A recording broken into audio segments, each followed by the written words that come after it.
한 목사님이 신학대학 스승 교수님을 찾아갔습니다. 목회가 너무 어려워서, 목회가 너무 고달프고 힘들어서 교수님한테 하소연을 하러 가서 마음을 너무 힘들게 하고 아프게 하는 성도가 있는데 이걸 내가 어떻게 하면 좋겠습니까? 그런 자문을 구하는 겁니다. 말을 다 들은 교수님이 곰곰이 생각하더니 조그만 그릇에다가 물을 가득 담아오고 소금 한 종지를 주면서 물에다 넣어라 그랬어요. 소금을 던졌습니다. 저고서 맛을 봐라. 이 맛이 굉장히 짰겠죠. 그리고 나더니 또 제자를 데리고 가까운 연못으로 또 가요. 또 소금 한 종지를 주면서 연못에다가 던져라. 그리고 맛을 봐라. 그런 퍼포먼스를 하는 동안에 이 목사님이 깨달았어요. 교수님이 뭔 얘기를 하려고 그러시는지. 십자가에서 나 같은 죄인을 품어주신 그 크신 하나님의 사랑을 다시 생각하게 된 거예요. 내 마음이 넓어지는 게 중요한 거구나. 그래서 기도했다고 합니다. 하나님, 종의 마음을 넓어지게 하옵소서. 종의 마음을 넉넉하게 하옵소서. 지난 시간에 이어지는 말씀이죠. 아브라함을 만났던 하나님이 이제 떠나시면서 새 나그네로 오셨다가 떠나시면서 아브라함에게 말씀하는데 아브라함에게 큰 충격이 됐습니다. 어떤 말씀인가요? 20절, 21절 읽어보겠습니다.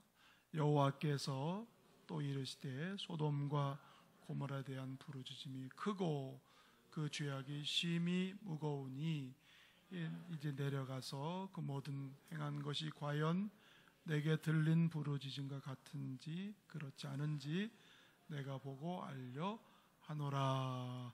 소돔과 고모라에서 부르짖는, 그리고 죄악이 가득한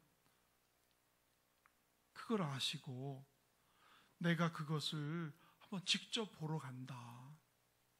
이 말씀은 이 소돔과 고모라의 죄악이 너무너무 아주 크니까 내가 그 성을 심판하기 위해서 가야 되겠다. 그 얘기를 하시는 거예요. 당시에 이 소돔 고모라는 사해 바다 근처에 있는 소위 대도시에 포함됩니다. 소돔은 당시에 1000명 인구, 그 당시로서는 큰 도시였습니다. 그리고 고모라는 그 옆에 있는 작은 자매 도시였는데 얼마나 화려하고 번창한 도시인지 말로 할 수가 없었습니다. 그런데 이 성읍은 이미 오래전부터, 수십 년 전부터 이런 일이 있었어요. 창세기 13장 13절에 보면 시작, 소돔 사람은 여호와 앞에 악하며 큰 죄인이었더라. 이미 여호와 앞에 악하고 큰 죄가 있는 도성, 물질이 많고 화려하고 세상에 좋은 거를 다 누리는 도시인데 영적으로, 윤리적으로 보면 아주 극도로 타락한 바로 거기. 그래서 이 소돔이라는 이름 자체가 동성애라는 뜻을 가지고 있어요. 소도미티, 동성애라는 뜻이에요. 거기는 얼마나 성적으로 타락했는지 어린 소년부터 늙은이까지 동성애자들이 너무 많은 거예요. 그게 19장에 잘 나타나 있습니다.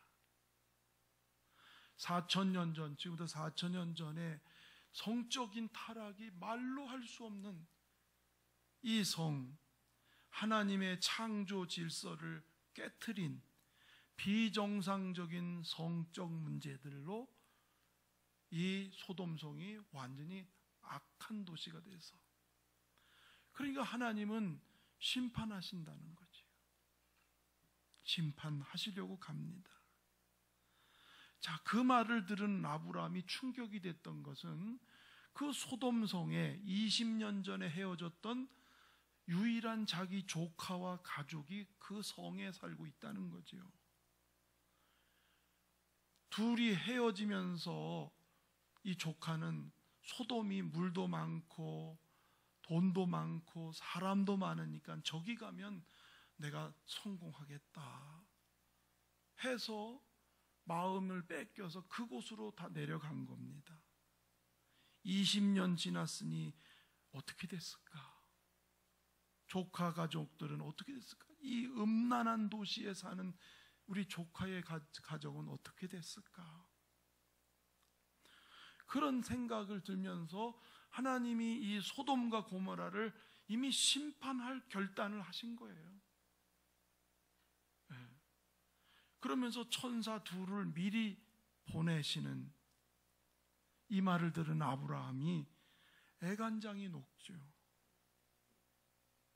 그래서 22절을 가서 보면 아브라함의 모습, 그 사람들이 거기서 떠나 소돔으로 향하여 가고 아브라함은 여호와 앞에 그대로 섰더니, 두 천사는 심판하러 가고 이 아브라함이 하나님 앞에 그대로 지금 서 있습니다. 너무 충격이 된 거예요. 그 성의 모습을 너무 잘 아는 아브라함으로서는 이 성이 멸망한 건데 자기 조카 가족들 생각하니까 말문이 막히는 거겠죠. 왜냐하면 아브라함이 경험한 하나님은 인자와 자비가 풍성한 분이시지만 죄에 대해서는 엄위하신 분이시고, 당신이 한 말씀에 대해서는 그대로 이루시는 분이시니까 소돔성이 멸망한다면 조카의 가정은 어떻게 될 거냐, 그 생각이 머릿속에 꽉 찬 거예요. 이 얘기 하시기 전에 하나님이 아브라함에게 내년 이맘때에 내 아내 사라에게 아들이 있을 거다, 좋은 소식을 전해줬어요. 얼마나 좋은 소식이에요. 얼마나 마음이 들뜰 수 있는 소식이잖아요. 그런데 소돔성의 멸망 얘기를 들으니까 그 기쁜 마음이 이제 싹 사라져 버려요. 예? 여러분, 아무리 좋은 일이 있어도 안 좋은 얘기가 들어오면 좋은 얘기는 언제 사라져 버립니다. 지금 아브라함의 상황이 그런 거예요. 걱정이 많이 말도 아닙니다. 사실 아브라함으로 봐서는 그냥 내버려둬도 상관없어요. 왜? 둘 사이에 갈등이 있었잖아요. 그래서 둘 사이에, 종들 사이에 싸움, 다툼이 일어났어요. 그래서 아브라함이 삼촌으로서 야, 우리 다투는 건 옳지 않다 그러면서 이렇게 했습니다. 창세기 13장 8절 9절 보면, 자, 시작. 이르되 우리는 한 친족이라 나나 너나 내 목자나 내 목자나 서로 다투게 하지 말자. 내 앞에 온 땅이 있지 아니하냐. 나를 떠나가라. 내가 좌하면 나는 우하고 내가 우하면 나는 좌하리라. 조카에게 선택권을 먼저 준 거예요. 우리 서로 다투지 말자. 삼촌이 원래 순서상 하는 게 도리인데 양보를 한 거죠. 배려를 한 건데, 이 조카롯이 그 배려를 좀 잘 생각했으면 좋은데 그냥 인간적인 욕심이 생기니까 좋은 땅을 먼저 택해야 될 것 같아요. 그래서 그 소돔 땅은 물이 넉넉해서 당시에 애굽과 같이 아주 농사짓기도 좋고 짐승들 먹이하기도 좋고 사람도 많으니까 거기 가면 자기가 살 것 같으니까 두말할 것도 없이 자기가 거기를 택하는 거예요. 이 소돔에서 살던 조카가 전쟁이 벌어졌는데 다 포로로 잡혀갑니다. 조카와 조카 가족들까지. 그 소식을 아브라함이 듣고서는 목숨을 걸고 쫓아가서 그 조카의 가족을 다 구원해 건져냅니다. 은혜를 입은 거죠. 그런데도 이 조카는 은혜를 모르는 것 같아. 잊어버린 것 같아. 웬만하면 돌아서야 되고 웬만하면 삼촌한테 고마움을 가져야 될 텐데 이 조카는 그냥 여전히 소돔성에 그대로 머물러 있는 것입니다. 그러니까 아브라함의 입장에서 자기 스스로 자청한 일이에요. 그 땅을 선택하고 간 것도 롯이 스스로 결정했고 거기서 건져서 구원받게 했는데도 또 자기가 또 그곳에 갔고 스스로 자청한 일이니까 그냥 내버려둬도 상관없지 않겠어요? 그런데 아브라함은 죽음 앞에 놓인 형제에 대한 안타까운 마음이 긍휼히 여겨지는 그 마음이 아브라함의 마음에 그 마음이 가득한 겁니다. 왜 아브라함에게 이런 마음이 들었을까? 그런 조카 롯 그냥 자기가 알아서 선택했고 돌아설 줄 모르고 갔으니까 그냥 뭐 무관심해도 상관없을 텐데 아브라함은 하나님께 받은 사랑이 있었어요. 자기가 빗나가고 잘못됐을 때도 하나님은 또 찾아와 주셨고 자기를 또 일으켜 주셨고 자기를 여러 차례 만나 주시고 일으켜 줬던 그 하나님의 사랑과 마음이 이 속에 있다 보니까 그게 자기 조카를 그냥 무관심하게 버려둘 수가 없는 거예요. 여러분 그렇습니다. 내리사랑이라고 그래요. 사랑을 받아본 사람은 사랑을 할 줄 알아요. 하나님의 사랑이 내 속에 있는 사람은 주변에 있는 사람에 대한 마음이 있어요. 할렐루야. 그렇습니다. 그래서 그는 지난 시간에 지나가는 나그네를 자기 집으로 초청해서 떡을 만들고 소를 잡아다가 고기를 대접하고 그런 마음이 생겼던 것은 하나님의 마음 그 속에 있는 거예요. 오늘도 마찬가지죠. 불행과 고통을 당하는 자기 형제, 자기 주변에 있는 이 사람에 대해서 무관심하지 않고 그에 대한 마음이 마음에 간절한 마음으로 들었다는 거지요. 이걸 저는 넉넉한 마음이다. 할렐루야. 옆에 분 축복합시다. 넉넉해지며 삽시다. 할렐루야. 근데 사람 심리가요, 나하고 불편한 사람이 잘 되는 거를 별로 안 좋아합니다. 그렇죠? 누가 잘 됐다 그러면은 배가 살살 아파오고, 예? 트집을 잡으려고 그러고, 그렇지 않아요? 감사하네. 아니, 전에 그런 얘기 있었잖아요. 낚시터에서 제일 낚시하면서 기분 좋을 때가 언제냐 물어봤어요. 다들 월척이라고 그러더라고. 근데 그게 정답이 아니에요. 제일 기분 좋을 때가 언제예요? 월척을 잡았는데 놓쳐버릴 때. 사람 쏘가지가 그런 거라는 거예요. 푸른 하늘을 쳐다보면서 야, 하나님 마음은 이렇게 넓고 이렇게 푸르고 좋으신데 왜 그 하나님 믿는 사람들의 마음은 이렇게 좁을까?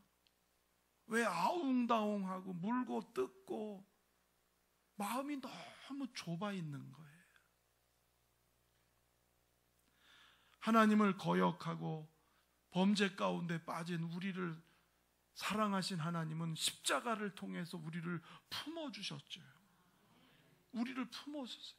죄인인 우리를 품어주신 하나님. 실수하고 범죄하고 내 맘대로 여전히 살아가는데도 불구하고 또 우리에게 긍휼을 베푸시고 또 용납해 주시는 그 하나님. 할렐루야. 하나님은 그런 마음이신 거예요. 아멘. 율법에 보면 그런 말씀이 있어요. 원수의 소가 웅덩이에 빠진 걸 보면 못 본 채 하지 말고 가서 건져줘라. 아멘. 우리 모두가 조금 넉넉해졌으면 좋겠어요. 다시 합시다. 넉넉하게 삽시다. 할렐루야. 예배 시간에 말씀이 안 들어오면 속상하지요. 예, 말씀이 안 들어오면 속상하지요. 몇 분이 지금 속상해가지고 뭐 어쩔 줄 몰라 하셔. 잘 들어와요? 리액션이 좋으세요, 박상규 형제님은. 자, 이런 마음, 그 성이 멸망한다라 그럴 때 죽어가는 형제를 생각하니까 마음이 너무너무 아픈 거예요. 자기 기쁜 아들 낳는 소식은 어디 갔는지 없어졌어요. 오직 그 영혼들을 살리는 마음만 가슴에 꽉 찬 거예요.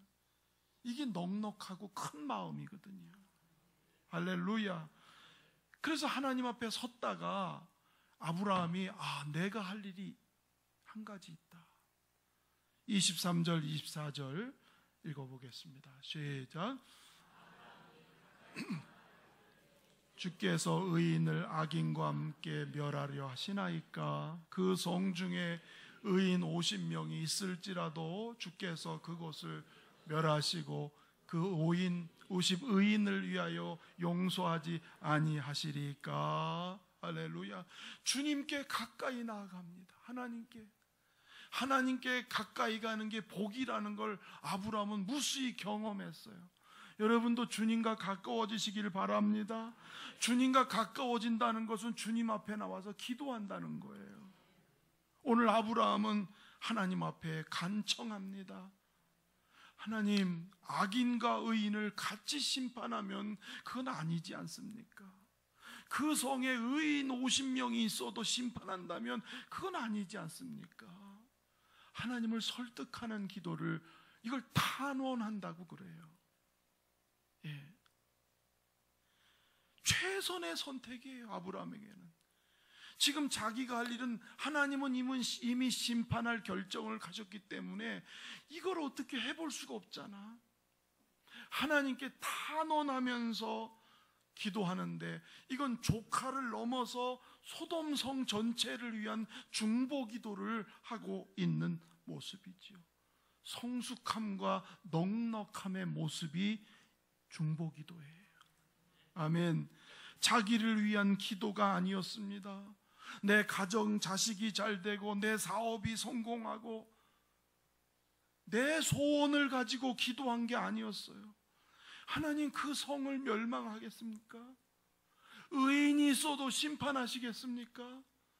오롯이 그 성에 있는 영혼들을 위해서만 아브라함은 자기 문제가 아닌데도 불구하고 이런 기도를 예수님은 마태복음 6장 33절에 이렇게 말씀했어요. 시작.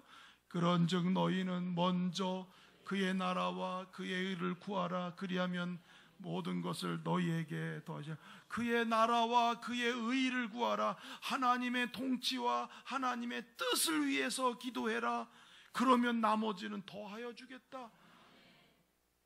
하나님이 기뻐하는 기도를 지금 하는 거예요. 예수님이 죽으실 걸 목전에 두고서는 예루살렘아 예루살렘아 하면서 막 우신 것처럼 아브라함이 지금 그 성을 위해서, 조카를 위해서 탄원하면서 기도하는 거지. 우리는 무엇을 위해 지금 기도하고 있는가? 80주년 광복절 앞둔 우리나라의 지금 현실이 어떤 건가? 그냥 먹고 살만한 건가? 국회에서 입법하는 과정을 보면 걱정이 많아요. 엊그제 뉴스를 보니까 국회에서 지금 입법을 하려고 계류 중인데 낙태 허용법, 낙태를 허용해라. 그리고 건강보험도 거기서 적용해줘라. 그걸 어느 당에서 지금 추진하고 있더라고요. 가뜩이나 애들이 없는 세상에 낙태를 막 허용하라는 거예요. 차별금지법을 통과시키려고 해요. 그게 동성애를 통과시키는 거거든요. 만일 우리나라가 이런 일들이 계속 진행된다면 앞으로 10년 후, 20년 후 우리의 미래가 어떻게 될 건가? 우리 미래 세대가 과연 제대로 살 건가? 신앙생활은 제대로 하면서 살 수 있을까? 단순히 지금 먹고 살면 다 사는 건가? 광복이라는 게 빛이 회복됐다는 뜻인데 우리는 지금 어두워 있어요. 진정한 광복은 진리의 빛이 대한민국 땅에 다시 비춰지게 하는, 할렐루야, 그게 진짜 광복이거든요. 우리가 정말 기도할 일은 그런 일을 기도해야 돼. 우리 미래 세대를 위해서 기도해야 되는, 할렐루야. 아브라함이 혹 이런 갈등을 할 수도 있습니다. 소돔과 고모라의 악은 이미 다 알고 있는 거니까 저런 성은 망해도 싸, 저런 성은 다 없어져야 돼, 그런 생각을 할 수도 있겠지요. 워낙 타락한 성읍이니까. 그럼에도 불구하고 아브라함은 뒤로 물러나거나 포기하지 않습니다. 수차례 주님 앞에 나가서 주님, 45명이 있어도 멸망시키시겠습니까? 30명만 있어도, 20명, 10명 의인이 있어도 그래도 멸망시키시겠습니까? 마치 하나님의 바지자락을 잡고 매달리듯이 아브라함이 간곡하게 또 구하고 또 구하고 또 찾아가는, 자기를 위해서 애통한 게 아니었어요. 자기를 위해서 엎드린 게 아니었어요.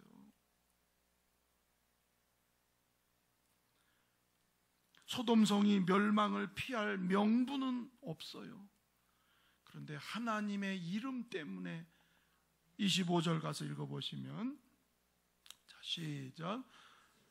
이같이 하사 의인을 악인과 함께 죽이심은 부당하오며 의인과 악인을 같이 하심도 부당하니이다. 세상을 심판하시는 이가 정의를 행하실 것이 아니니까. 주님은 정의의 하나님 아니십니까? 의인과 악인을 같이 멸망하는 건 정의가 아니지 않습니까? 하나님의 의의를 바라보면서 기도해요. 그리고 또 주님의 긍휼을 바라고, 27절, 28절, 시작. 나는 기끌이나 재와 같사오니 감히 주를 아뢰나이다. 50의인 중에 5명이 부족하다면 그 5명이 부족함으로 말미암아 온 성읍을 멸하시리까. 이르시되 내가 거기서 45명을 찾으면 멸하지 아니하리라. 여기 보니까 하나님, 나는 먼지와 같습니다. 재와 같습니다. 티끌 같은 인생입니다. 그런 먼지 같고 티끌 같은 인생을 하나님이 나를 구원하시지 않았습니까? 하나님이 나를 돌보고 계시지 않습니까? 그 하나님의 긍휼로 이 성과 우리 조카 가정을 구원해 주십시오. 살려 주십시오.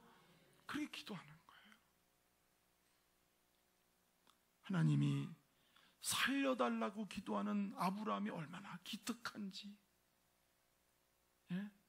죽어가는 그 영혼을 위해서 기도하는 아브라함이 얼마나 기특한지, 그게 하나님 마음이거든요. 한 사람도 멸망하지 않기를 바라는 그 하나님의 마음이 어쩌면 아브라함의 마음이야. 하나님이 너무너무 기특한 거예요. 하나님, 내 남편이 죽어갑니다. 내 자식이 믿지 않고 죽어갑니다. 내 사랑하는 친구들이 죽어갑니다. 하나님, 그 영혼 살려주세요. 그게 하나님의 마음인 거예요.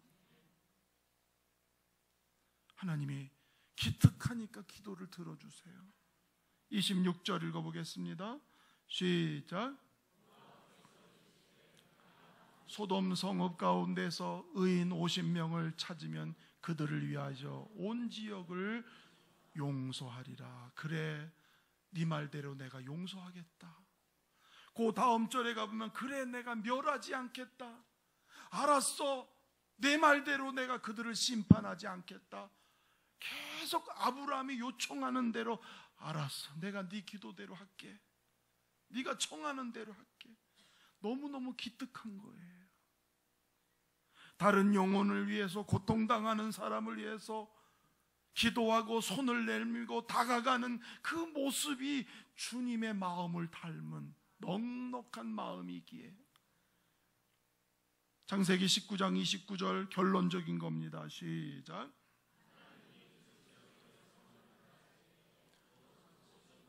엎으실 때에 하나님이 아브라함을 생각하사 롯을 그 엎으시는 중에서 내보내셨더라.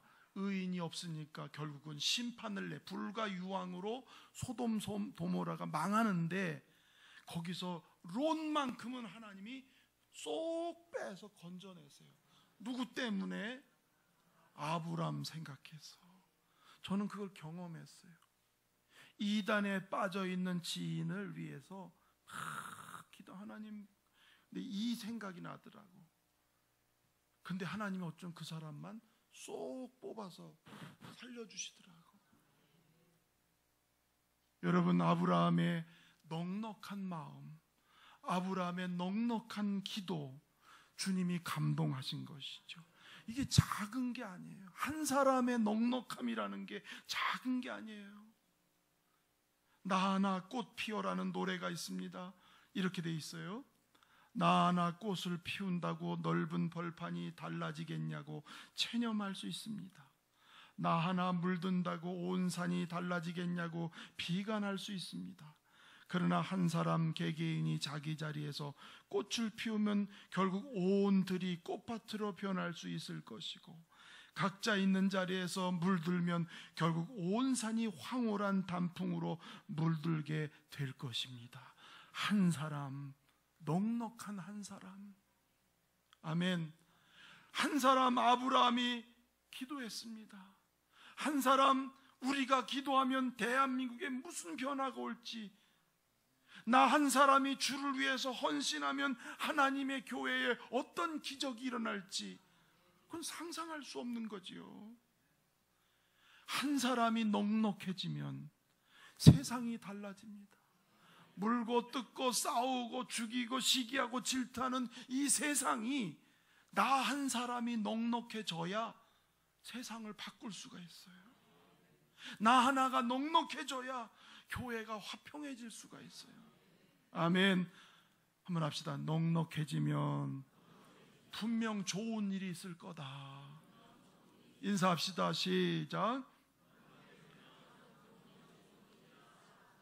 아멘. 넉넉한 사람은 여러분 그럴듯한 말하는 사람이 아니고요, 거창한 거를 추구하는 사람이 아닙니다. 넉넉한 사람은 작은 친절을 미리 베푸는 거예요. 먼저 하시지요.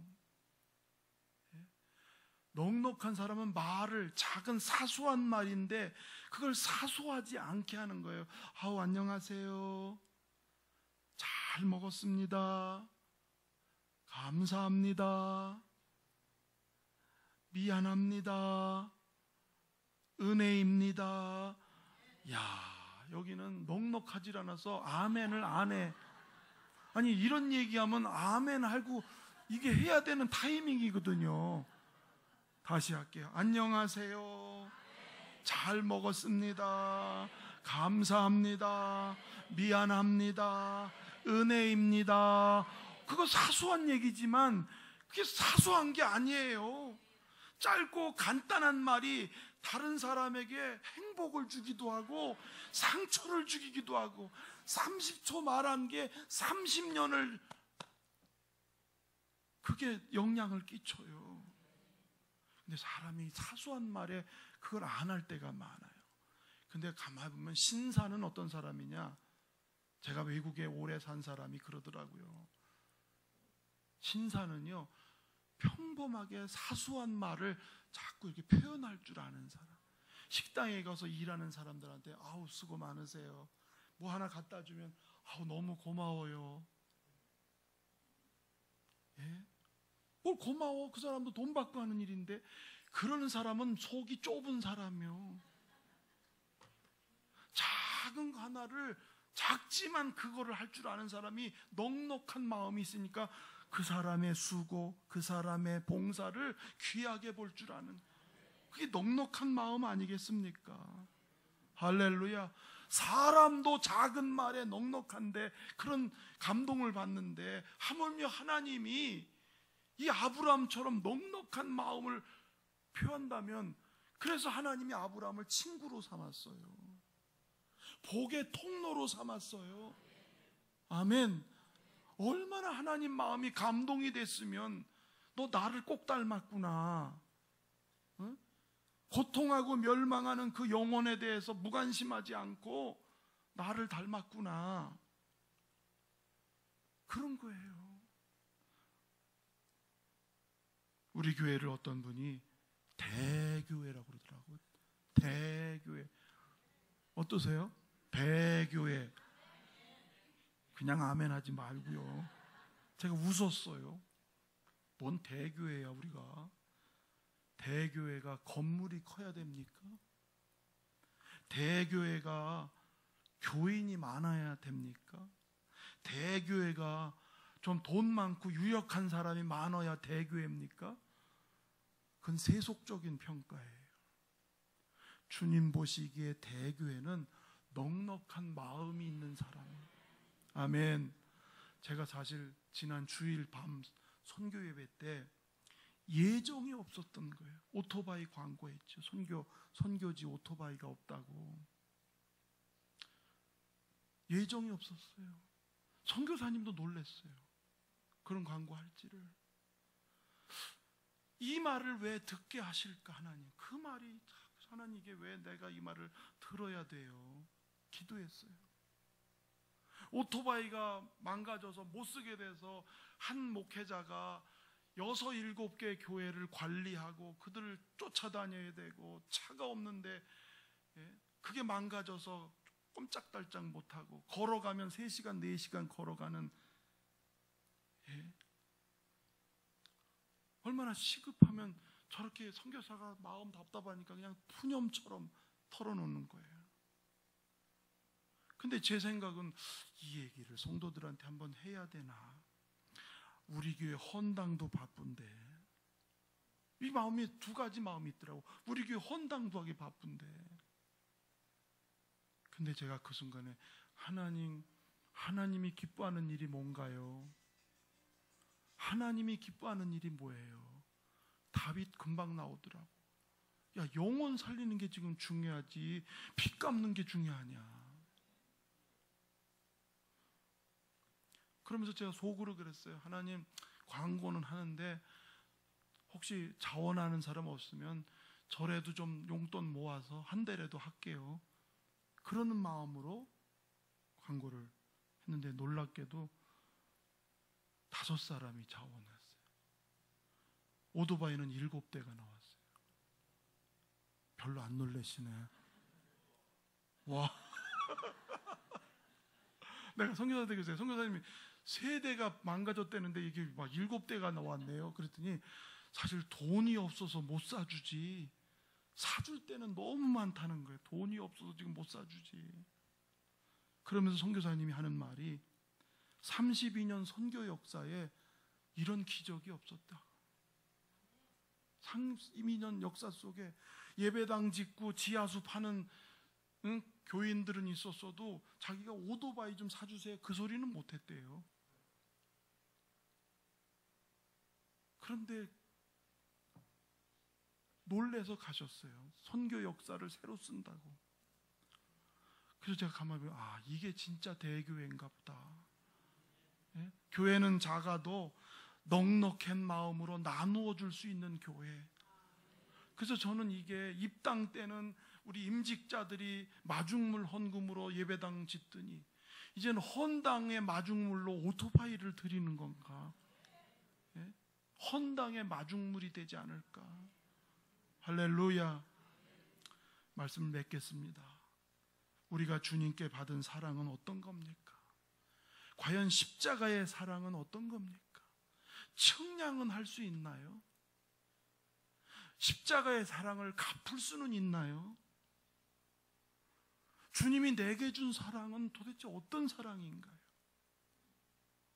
그 크고 넓은 주님의 사랑을 입었기 때문에 구원받고 자녀의 삶을 사는 우리가 이 땅에서 어떻게 사는 게 과연 맞는 삶인가? 그저 나 하나 아둥부둥 나 하나 살기 바빠서 사는 것인가? 이웃과 영혼을 위해서 콩 한 안에도 나누어서 살려는 마음이, 이게 진짜 하나님 기뻐하는 마음이 아닌가? 고린도후서 9장 8절 말씀 읽고 마치겠습니다. 시작.